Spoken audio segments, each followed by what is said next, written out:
Bonito, ang lalim ng iniisip mo, ano na naman yung kumakalikot dyan? Oo nga sir eh.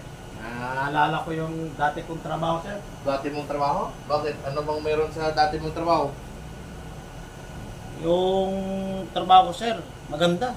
Maganda? Oo. O anong klaseng maganda? Marangal ba yon? Tulad sa trabaho natin ngayon? Napakaganda ng trabaho natin ngayon. Maganda yun sir. Maganda yun? Oo. Ano bang klaseng trabaho yung dati mo? Trabaho ko dati sir, maniniyot ako dati.